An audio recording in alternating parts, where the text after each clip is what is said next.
Question 6. The universal set are students in year 12 of a particular school. In that year, we have a group of students who study German, that's known as set G. We have a group of students who study French, they are known as set F, and we have set M, a group of students who study maths. We are given this statement, G intersect M equals the empty set, or in other words, the intersect of German and maths is empty, doesn't exist. How we would articulate that is, well, if there's nothing in a set overlapping G and M, then there is nothing that involves German and maths. More accurately speaking, there are no students studying. The way the questions are right. So someone who studies there are no students who study German and maths.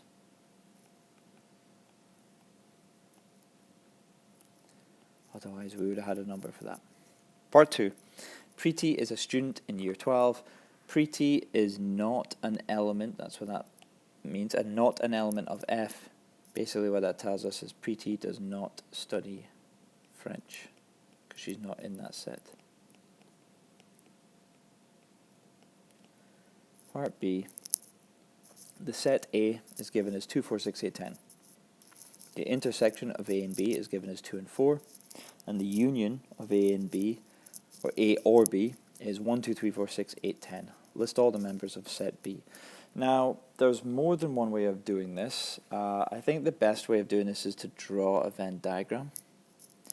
It's just more visual in terms of seeing where everything belongs. So we have our set A here and we have our set B here. The A intersect B tells us the two numbers that are in the middle, in the overlap, the intersection.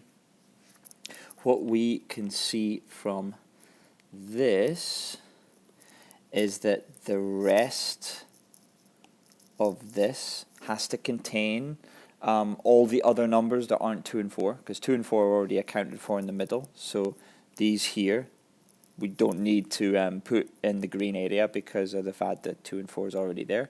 So the other numbers that need to find a home basically are 1, 3,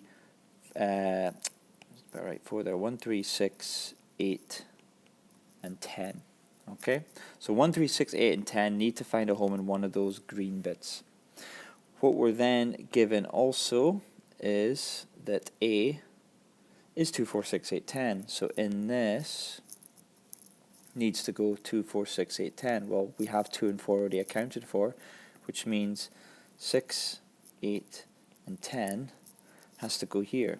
Well, 6, 8, and 10 happen to be three of the values that we needed to go somewhere in here or somewhere in here. So 6, 8, and 10 will not be in B because they're in A, and if they happen to be in B as well, then they would be in this overlap here. So that leaves us with 1 and 3, which must go here. Therefore, that is how our Venn diagram would look. As far as the answer to this question is concerned, the set B itself would be the numbers that are in the circle. 1, 2, 3, 4. Now, the other way of doing this would kind of just be comparing these numbers manually, comparing these sets manually and looking at it. So I would start off with the fact that the intersection here in yellow contains 2 and 4.